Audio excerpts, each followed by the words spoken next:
Assalamualaikum warahmatullahi wabarakatuh. Halo Sobat Semi semuanya, apa kabar? Semoga kabar kalian semua baik-baik saja. Karena pada saat pandemi seperti ini, kita harus bisa menjaga tubuh kita agar selalu fit dan terhindar dari berbagai macam virus. Nah teman-teman, mungkin udah ada yang kenal dengan saya.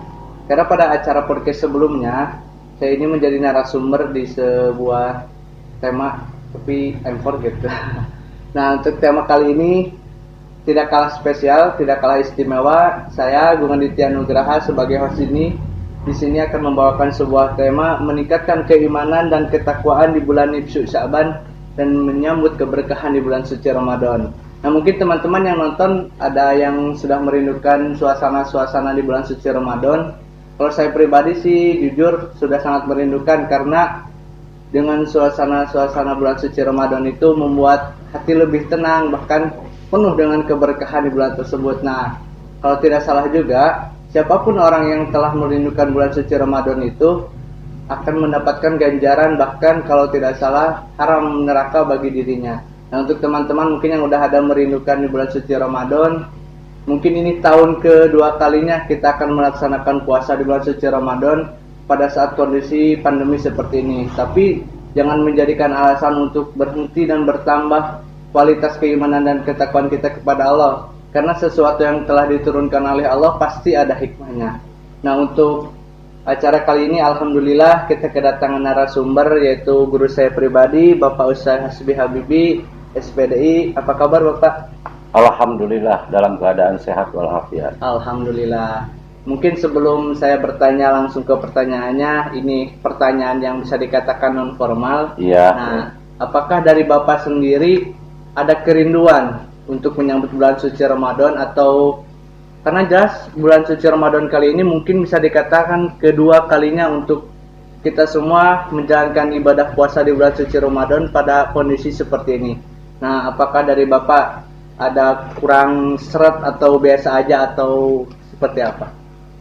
Untuk menjawab seperti itu, kita buka dulu alhamdulillahi wahdah wassalatu wassalamu ala man la nabiyya ba'dah wa ala alihi wa ashabihi wa mawalah, amma ba'du.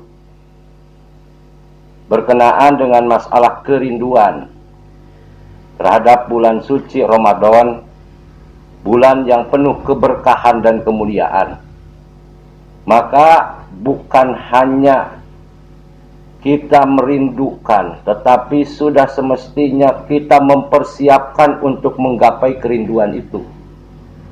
Kenapa demikian? Layaknya untuk menggapai bulan suci Ramadan itu, perhatikan oleh kita tanaman. Sehingga para ulama sering memberikan bacaan-bacaan termasuk doa. Bahkan doa ini ada dalam Musnad Imam Ahmad. Bacaannya itu adalah Allahumma barik lana fi Rajaba wa Sya'bana wa balighna Ramadana. Yang artinya, ya Allah, semoga Engkau memberikan keberkahan kepada kita di bulan Rajab dan memberikan keberkahan di bulan Sya'ban, serta sampaikanlah kita semua pada bulan suci Ramadan. Ini artinya apa?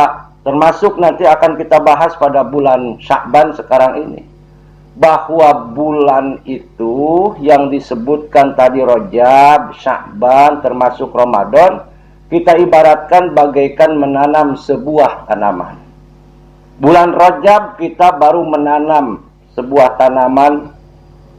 Nah, kita masuk bulan Sya'ban, seolah-olah kita akan menyiram tanaman itu.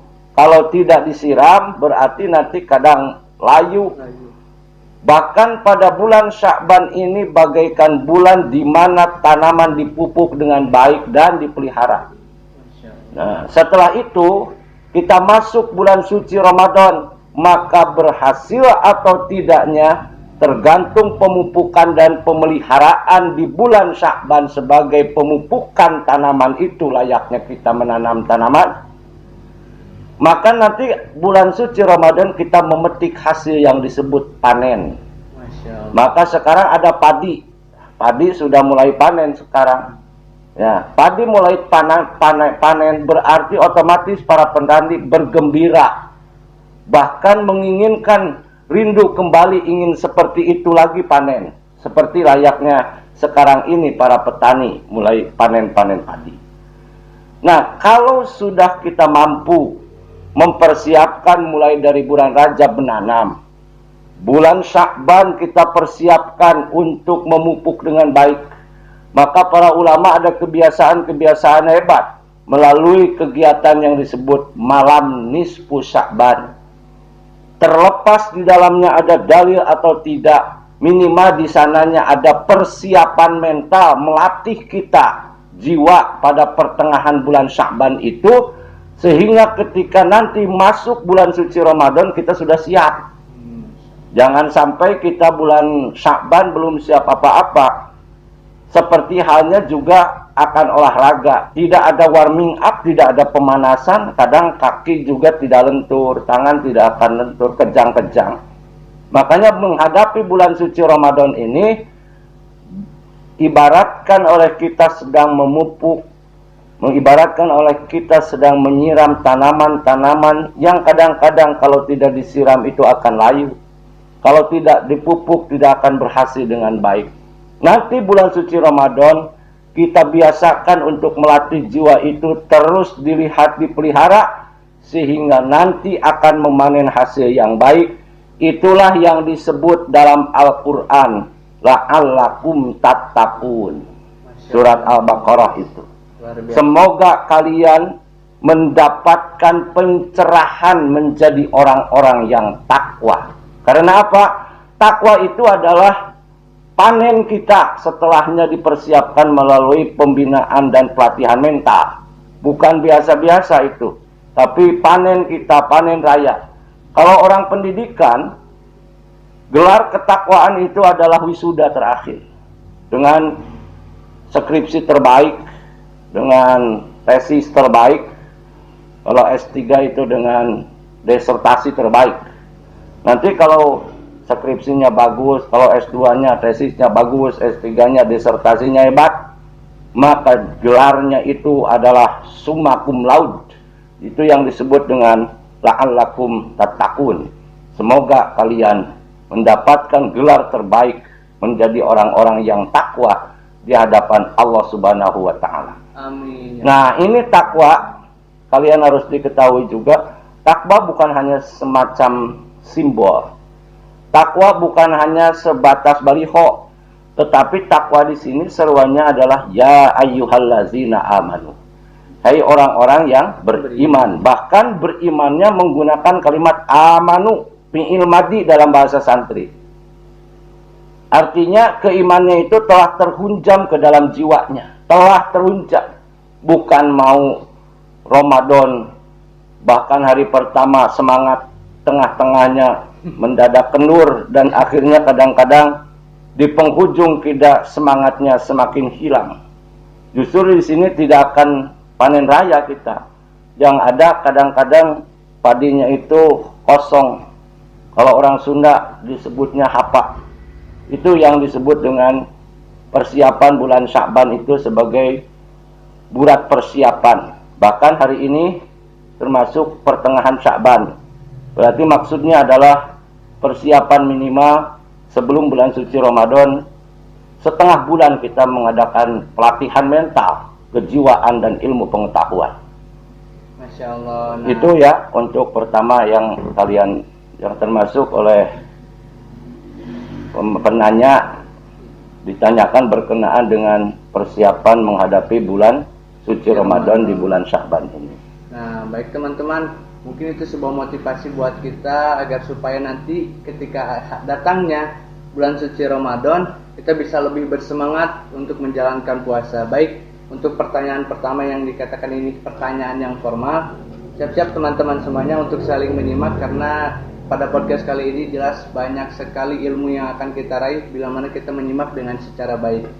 Baik Bapak, pertanyaan yang pertama, adakah anjuran dari baginda Rasulullah Shallallahu Alaihi Wasallam yang benar-benar dianjurkan di bulan Sya'ban ini? Banyak sekali riwayat-riwayat berkenaan dengan anjuran mengenai ibadah di bulan Sya'ban. Bahkan riwayat dari istri Rasulullah SAW yang tercinta, termasuk istri yang memiliki kecerdasan hebat, jeniusnya luar biasa, sampai hafal hadis 2000 lebih, yaitu Aisyah radhiyallahu anha. Dalam riwayat itu disebutkan bahwa tidak ada yang lebih banyak melakukan saum, termasuk di dalamnya saum sunnah, kecuali di bulan Sya'ban.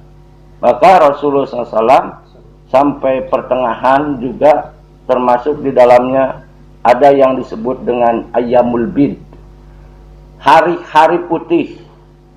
Apa itu hari-hari putih? Persiapan menghadapi bulan-bulan yang lain, yaitu tanggal 13, 14, 15 itu sudah terbiasa Nabi Muhammad SAW melakukan saum sunnah. Sekarang misalnya tanggal berapa? 13, 14, kemudian masuk ke tanggal 15. Itu sudah terbiasa yang disebut dengan Ayyamul Bid, hari putih, di mana bulan itu ada pertengahannya dan putihnya bisa menyinari terang-terangnya bumi dari bulan itu. Nah, bulan suci Ramadan itu sudah siap kalau kita sudah terbiasa melakukan saum sunnah. Sehingga dari saum sunnah kita masuk nanti bulan suci Ramadan yang disebut saum wajib. Sebab saum wajib itu ada dua. Pertama, saum wajib di bulan suci Ramadan. Yang kedua, saum wajib karena adanya nazar. Misalnya, seandainya saya sembuh dari sakit, maka saya akan puasa setiap tanggal 13, 14, 15 selama 3 bulan. Maka jadi wajib dilakukan karena sebelumnya nazar jika sakitnya sudah sembuh. Adapun yang diperintahkan secara khusus dalam syariat, wajib yang dimaksud adalah saum pada bulan suci Ramadan. Masya Allah ya teman-teman, itulah beberapa anjuran yang sudah dianjurkan oleh baginda Nabi di bulan Sya'ban. Nah, semoga kita semua selain bisa mendengarkan, kita bisa mengamalkannya dan secara istiqomah setiap tahunnya. Dan semoga Allah Subhanahu wa taala memberikan kita kekuatan untuk menjalankan ibadah-ibadah yang lainnya agar supaya meningkatkan kualitas beribadah kita di hadapan Allah Subhanahu wa taala. Baik, untuk pertanyaan yang selanjutnya, adakah kejadian peristiwa yang sangat besar pada zaman dulu di bulan Sya'ban, tepatnya pada saat zaman baginda Nabi Rasulullah SAW di bulan Sya'ban ini yang benar-benar terjadi peristiwa itu yang sangat istimewa, sehingga bulan ini bisa dikatakan yaitu bulan Sya'ban yang sangat bulan yang sangat spesial, halnya seperti bulan Rajab dan bulan Ramadan. Apakah ada kejadian peristiwa yang istimewa di bulan Sya'ban ini? Untuk masalah kejadian atau peristiwa yang ditulis dalam pena-pena sejarah, untuk masalah bulan Sya'ban bukan masalah peristiwa sejarah yang hebatnya, tetapi Nabi Muhammad SAW dan riwayat At-Tirmizi pernah mengumpulkan sahabat yang di dalamnya adalah mengajak supaya mempersiapkan amal-amal kebaikan. Karena pada bulan Sya'ban itu ada sesuatu yang istimewa. Jadi bukan peristiwa hebat ataupun peristiwa yang disebut dengan kejadian seperti hanya tanggal 17 Agustus 1945 itu hari dibacakannya proklamasi oleh Soekarno. Tidak seperti itu. Tetapi bulan Sya'ban itu termasuk di pertengahannya itu Nabi hanya memberikan informasi. Bahkan dalam riwayat tertentu disebutkan bahwa pada bulan Sya'ban ini merupakan bulan di mana seluruh amal-amal selama 1 tahun sebelumnya diangkat oleh Allah ke langit untuk dipertanggungjawabkan. Sehingga Nabi mengatakan, dan ingin ketika amalku diangkat ke langit, wa ana shaimun, saya dalam keadaan melaksanakan ibadah saum. Nah, itu yang disebut dengan peristiwa. Adapun yang disebut dengan peristiwa yang bersifat alami, bersifat kealaman, itu tidak ada ketika zaman Nabi. Adapun kesininya banyak kejadian-kejadian yang sifatnya dialami oleh para ulama.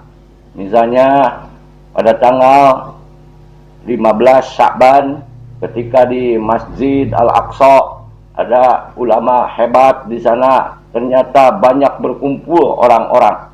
Pada masa itu berkumpulnya pada tanggal 15 malam tanggal 15 Sya'ban. Pada masa itu juga Al-Aqsa terpenuhi dengan orang-orang.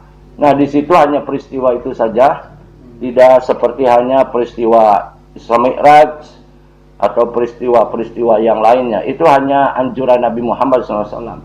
Bahkan harus kalian ketahui bahwa hadis berkenaan dengan bulan suci Ramadan juga turunnya kepada Nabi, perintahnya itu adalah pertengahan bulan Sya'ban. Ya, jadi sebelum Ramadan itu ada informasi dulu, ada persiapan berkenaan dengan riwayat-riwayat, yaitu pada bulan Sya'ban, hari Senin. Maka pada masa itu Nabi mengumumkan sebentar lagi akan muncul yang disebut dengan syahrun mubarakun, syahrun azimun. Akan muncul di dalamnya bulan yang penuh keberkahan, bulan yang agung. Bulan yang di dalamnya dibukakannya pintu-pintu surga. Artinya dibukakannya pintu-pintu keran-keran kebaikan. Bukan berarti tidak ada kemaksiatan. Kemudian ditutupnya adalah pintu-pintu neraka. Bukan berarti tidak ada yang melakukan kejahatan dan dosa.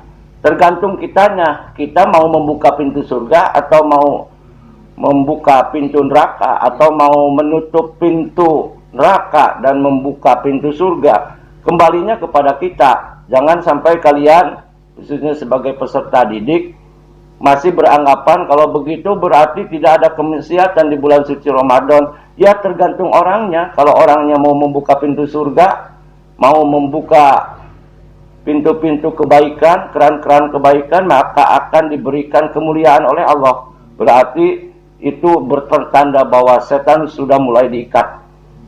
Kemudian apabila kita menjauhi maksiat, menjauhi berbagai dosa-dosa yang dilakukan, bahkan sekarang banyak yang dilakukan secara terang-terangan, jauhi semua itu, maka itu pertanda bahwa kita telah mengikat belenggu-belenggu, mengikat setan-setan itu dengan kencang, sehingga setan tidak bisa bergerak.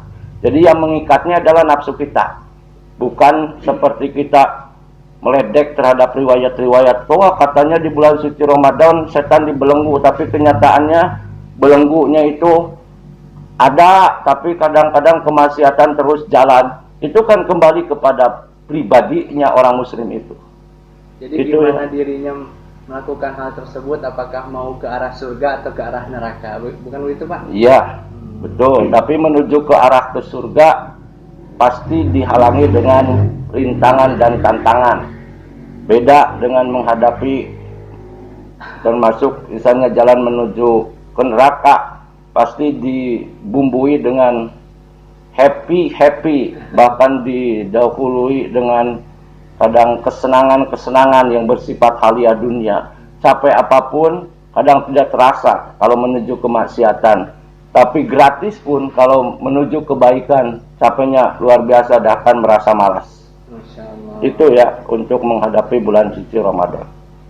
Nah teman-teman, untuk untuk pertanyaan selanjutnya, ini merupakan pertanyaan yang bisa dikatakan yang sangat baik ya, karena mungkin karena pandemi seperti ini lebih banyak orang-orang yang rebahan, karena jelas mobilitas kita itu berkurang dan tidak boleh banyak beraktivitas di luar. Nah mungkin apakah dari Bapak memiliki sebuah tips cara terbaik untuk meningkatkan semangat beribadah di bulan Sya'ban ini, agar supaya nanti di bulan Ramadan semangat kita untuk beribadah itu bertambah-tambah?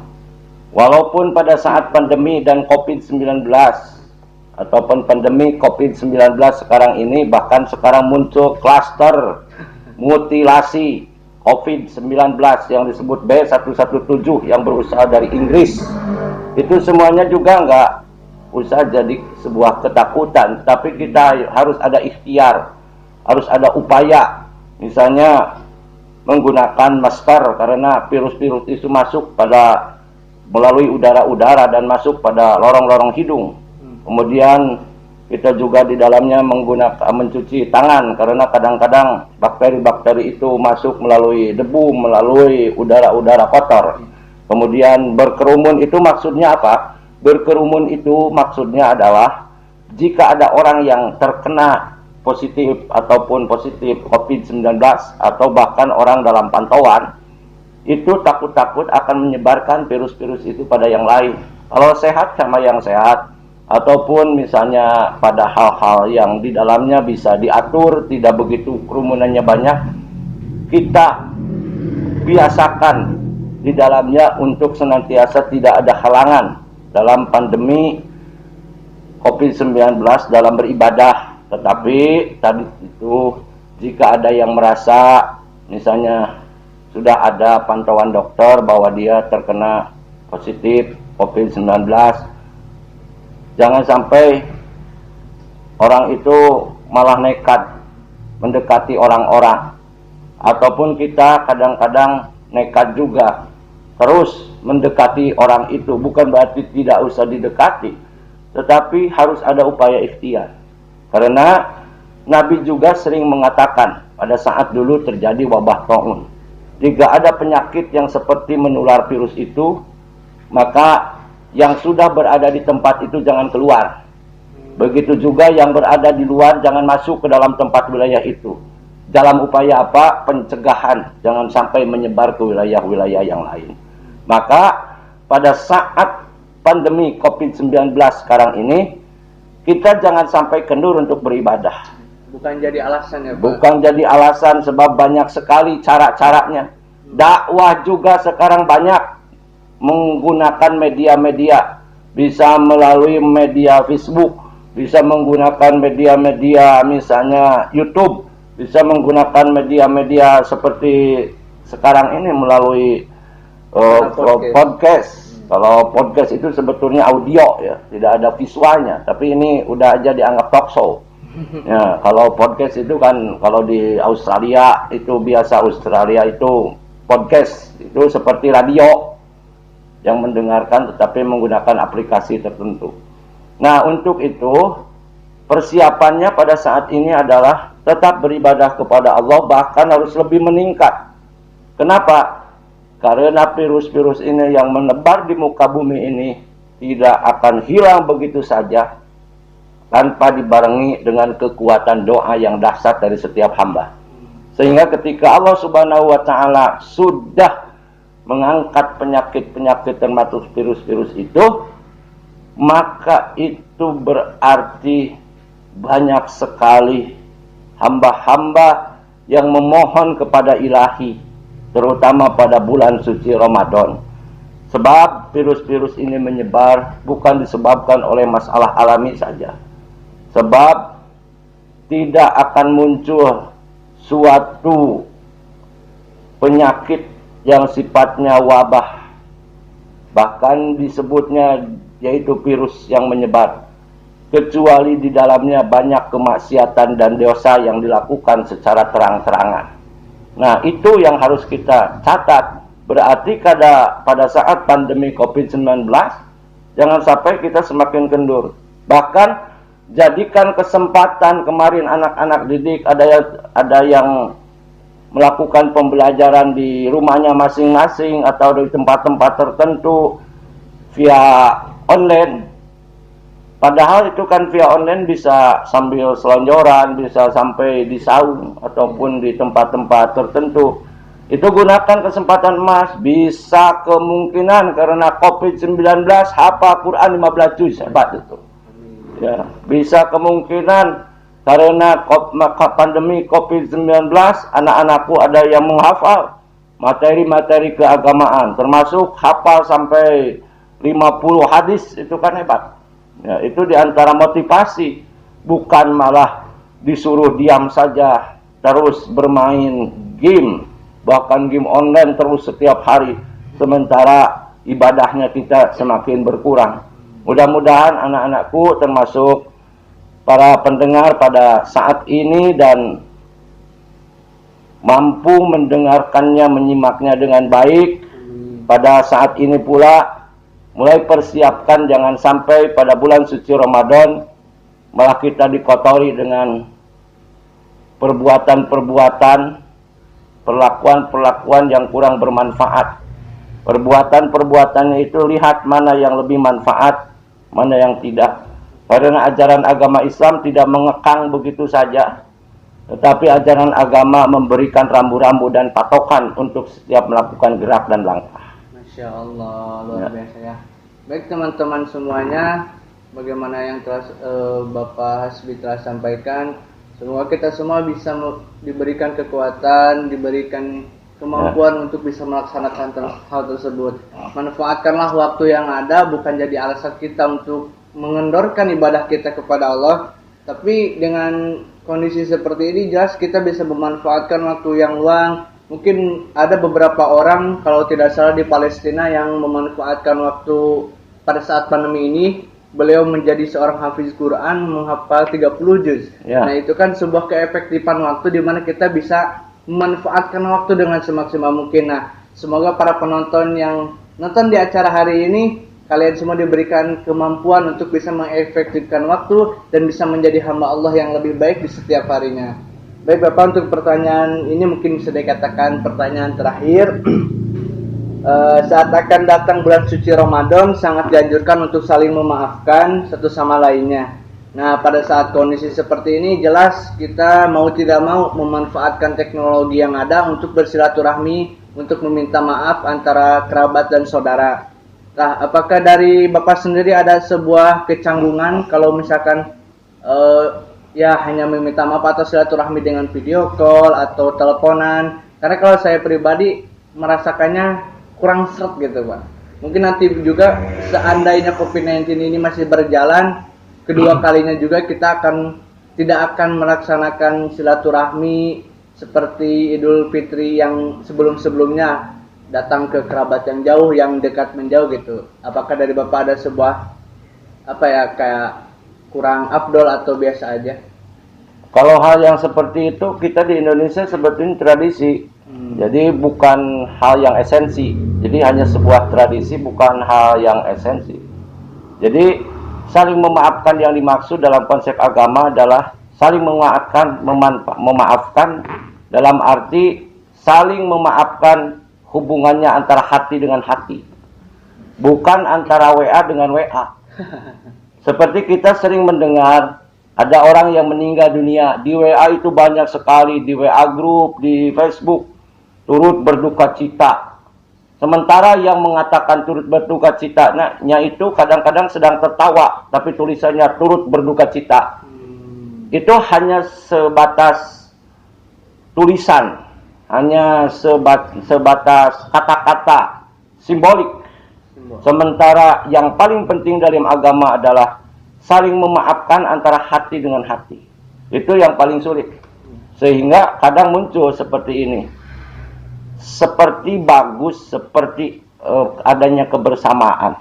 Tapi hatinya waqulubuhum syatta, hatinya berpecah belah.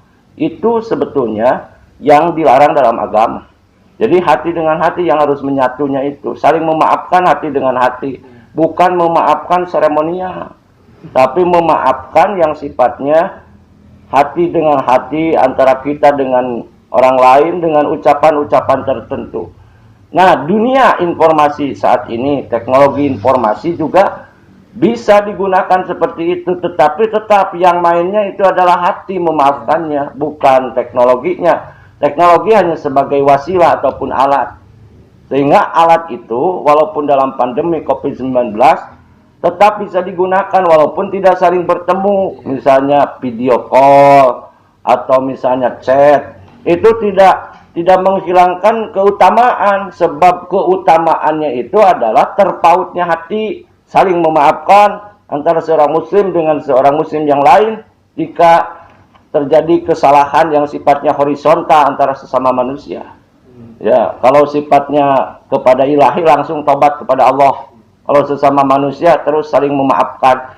Jadi tidak selamanya seperti yang kita bayangkan setelah ini kita masuk ke rumah ini, silaturahim masuk. Itu juga bagus. Ya, bagus sekali seperti itu. Silaturahim berarti bertemu langsung dengan tatap mukanya. Tapi kalau misalnya kondisi sekarang daripada misalnya kita harus ke Bandung, dari Bandung ke Ciamis, dari Jakarta ke Ciamis. Sementara misalnya ada klaster-klaster baru yang muncul, ada kadang-kadang bisa bertambah. Misalnya jumlah-jumlah yang terpapar COVID-nya, ya lebih baik dengan hati terpaut. Sehingga kan anak-anak muda sering mengatakan, walau jauh di mata tetapi dekat di hati. Itu kan seperti itu. Buat apa dekat juga dari sini tapi hatinya berbenturan? Itu kan nantinya dia mengatakan, sementara si perempuannya itu hanya bertepuk sebelah tangan, artinya tidak menerima apa-apa walaupun dekat. Tapi jauh, kalau sudah gayung bersambut, maka hati pun akan selalu rela dan saling mengisi. Itu ya teman-teman. Jadi buat kita semua, mau bagaimanapun kondisinya pada saat ini, kita harus bisa memaafkan satu sama lainnya. Manfaatkanlah teknologi yang ada, itu merupakan sebuah alat yang baik. Karena mau memaksakan kita ke Bandung atau ke Jakarta, itu sepertinya agak memperluas penyebaran gitu. Karena yang bagaimana Bapak telah sampaikan, pada zaman Rasul dulu pun hal-hal yang seperti ini sudah dianjurkan oleh Rasulullah. Nah, tapi jenis penyakitnya berbeda. Itu namanya taun, tapi sama jenisnya virus. Baiklah teman-teman, intinya kita sama-sama mendoakan satu sama lainnya agar supaya COVID-19 ini cepat berlalu dan kita bisa menjalankan ibadah puasa di bulan suci Ramadan dalam keadaan yang tenang, hati yang ikhlas, dan bisa seperti dulu kembali. Karena banyak sekali orang-orang yang sudah merindukan bulan suci Ramadan itu dengan suasana-suasana pada saat belum adanya pandemi gitu. Ya mungkin seperti yang ngabuburit, tarawehan, dan sahur-sahuran itu suasananya akan lebih berbeda.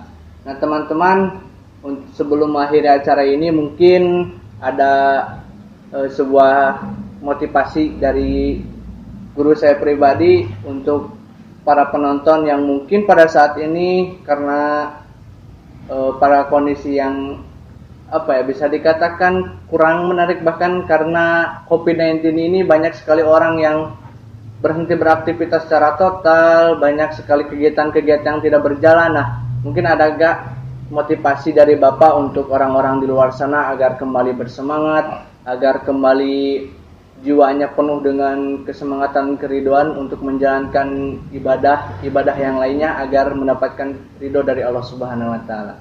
Pertama, tumbuhkan dalam diri kita semangat dalam hidup.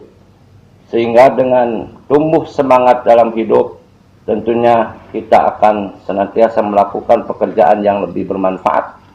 Yang selanjutnya, hilangkan ketakutan-ketakutan yang kadang-kadang kita belum juga melakukan apa-apa, tidak melakukan upaya. Sebelumnya juga sudah dirundung dengan ketakutan. Ketakutan itu bisa membuat seseorang mendapatkan termasuk di dalamnya penyakit yang tumbuh dari dalam dirinya sendiri. Maka ketakutan itu tidak boleh berlebihan, tapi lakukan upaya ikhtiar, upaya di dalamnya terus-terusan kita melakukan berdoa juga kepada Allah Subhanahu wa taala.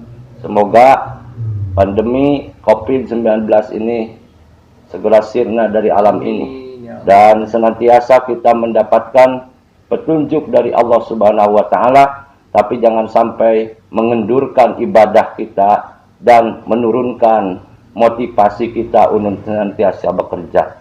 Terus semangat, lakukan pekerjaan apa yang kita lakukan hari ini, jangan menunda sampai hari besok. Terima kasih. Masya Allah, luar biasa sekali. Baiklah teman-teman, tetaplah berbuat baik pada saat seperti apapun. Menjadilah muslim yang lebih baik dari setiap harinya, karena berbuat baik itu akan kembali kepada diri kalian sendiri. Dan bukankah kebaikan yang selama ini kalian inginkan? Nah teman-teman, mungkin kesempatan kali ini cukup sekian. Buat teman-teman, jangan lupa untuk selalu dukung channel SMK Miftahul Salam dengan cara klik, komen, dan subscribe. Dan jangan lupa share ke teman-teman kalian semua, karena pada podcast kali ini benar-benar luar biasa, banyak ilmu yang bertambah, khususnya bagi saya pribadi dan mungkin teman-teman yang sedang menonton kali ini. Dan jangan lupa untuk selalu patuhi protokol kesehatan dan menjalankan apa yang telah guru saya bicarakan, agar supaya kalian tidak hanya mendengar tapi melaksanakan dan memperbaiki diri, menambah kualitas ibadah kepada Allah Subhanahu wa taala dan menjadi insan yang lebih baik. Baik, mungkin cukup sekian dari saya, Agung Aditya Nugraha, mengucapkan terima kasih yang sebanyak-banyaknya atas dukungan dari kalian semua. Akhirul kalam, subhanallah wa ni'mal wakil, wallahu muwaffiq ila aqwamit thoriq. Wassalamualaikum warahmatullahi wabarakatuh.